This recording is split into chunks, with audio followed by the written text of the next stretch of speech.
Welcome to mister Tarun channel. ఈరోజు మద్వి హిడ్మా జీవితంలోని తెలియని నిజాలు, అతని ప్రజల బాధ ఈ డాక్యుమెంటరీ వీడియో ద్వారా మీ ముందుకు తెస్తున్నా. చాలా సంవత్సరాలుగా అతను భారత అడవులలో ఒక ఘోస్ట్ లాంటివాడు. జాతీయ దర్యాప్తు సంస్థ దృష్టిలో అతను దేశంలోని మోస్ట్ వాంటెడ్ నేరస్తులలో ఒకడు. భారత కమ్యూనిస్ట్ పార్టీ మావోయిస్టు దృష్టిలో అతను అత్యున్నత స్థాయిలో అతి పిన్న వయస్కుడైన కమాండర్. నేను ఎవరి గురించి చెప్పుతున్నానో మీకు అర్థమయ్యే ఉంటుంది. అతను ఎవరో కాదు, మద్వి హిడ్మా. కేవలం ఒక సైనికుడు మాత్రమే కాదు, అతను భారత భద్రతా దళాలపై 26 వేర్వేరు దాడులకు కారణమైన గెరిల్లా యుద్ధ వ్యూహకర్త. కానీ 2025 నవంబర్ 18న అడవి చివరకు తన రహస్యాలను బయటపెట్టింది. ఈ కథ 1981లో దక్షిణ సుక్మాలోని పువర్తి అనే మారుమూల గ్రామంలో ప్రారంభమవుతుంది. మద్వి హిడ్మాగా జన్మించాడు. తరువాత హిడ్మలు లేదా సంతోష్ వంటి మారుపేర్లతో పిలువబడ్డాడు. అతను 10వ తరగతి వరకు మాత్రమే పాఠశాలలో చదివాడు.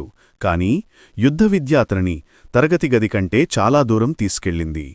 పార్టీలో చేరిన తర్వాత హిడ్మా వేగంగా ఎదిగాడు. ఫిలిప్పీన్స్లోని తీవ్రవాద గ్రూపుల నుండి ప్రత్యేక శిక్షణ పొందడానికి అతనక్కడికి వెళ్లాడని తెలుస్తోంది.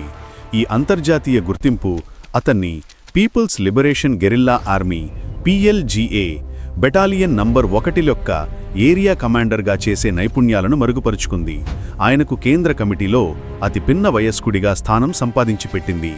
ఆయన సుక్మా, దంత్యవాడ, బీజాపూర్ అంతటా కార్యకలాపాలు సాగిస్తూ బస్తర్లోని తిరుగుబాటుకు ప్రధాన ప్రతినిధిగా మారారు. హిడ్మా పేరు హై ప్రొఫైల్ ఆకస్మిక దాడులకు పర్యాయపదంగా మారింది. 2010లో దంతెవాడలో జరిగిన విధ్వంసకర మావోయిస్టు దాడి, 2013లో దర్భాలోయలో జరిగిన దాడి, 2017లో సుక్మా దాడి వెనక అతను ప్రధాన సూత్రధారి అని నమ్ముతారు. ఆసక్తికరంగా అధికారులు అతన్ని 2016లోనే కస్టడీలోకి తీసుకున్నారు. మరో 6గురితో పాటు అరెస్టు చేయబడిన అతన్ని ఆ సమయంలో తక్కువ స్థాయి పాల్గొనే వ్యక్తిగా పరిగణించారు. ఇది భారీ నిఘా పర్యవేక్షణ. అతను మరింత పెద్ద ముప్పుగా మారడానికి తిరిగి రంగంలోకి దిగాడు. చివరికి అతను మరణించే సమయానికి అతని తలపై ₹1 కోటి కంటే ఎక్కువ బహుమతిని ప్రకటించారు. హిడ్మా వ్యూహాత్మక మనసును మీరు అర్థం చేసుకోవాలంటే మీరు ఏప్రిల్ 2021 నాటి సంఘటనలను చూడాలి. అతన్ని పట్టుకోడానికి భారత భద్రతా దళాలు ప్రత్యేకంగా ఒక భారీ ఆపరేషన్ను ప్లాన్ చేశాయి.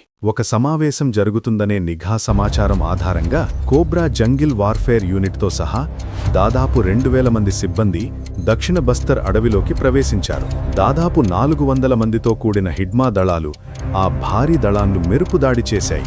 5 గంటల పాటు జరిగిన ఘోరమైన యుద్ధంలో భద్రతా దళాలు భారీ నష్టాలను చవిచూశాయి. 23 మంది సిబ్బంది మరణించారు మరియు 33 మంది గాయపడ్డారు.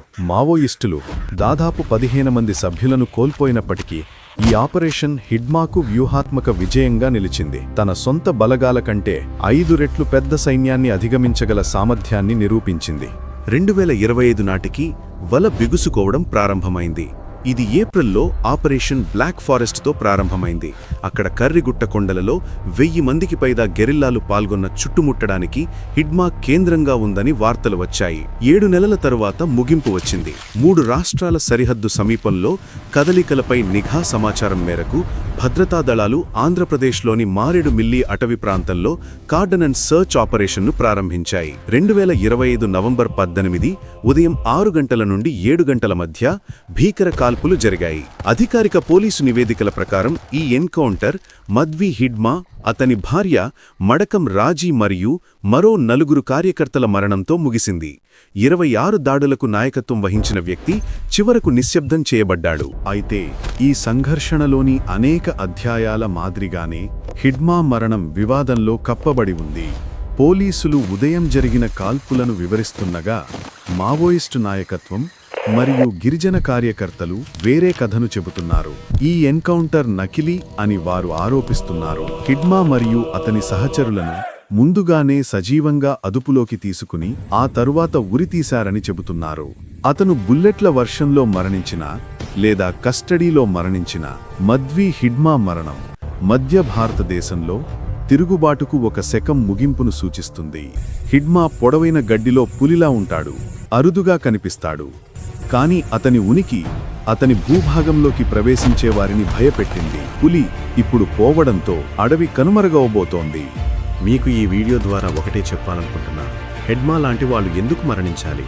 వాళ్ళు ఏమీ వాళ్ళ బెనిఫిట్స్ కోసం ఫైట్ చేయటం లేదు, కేవలం జంగల్, జమీన్ కోసం ఫైట్ చేస్తున్నారు.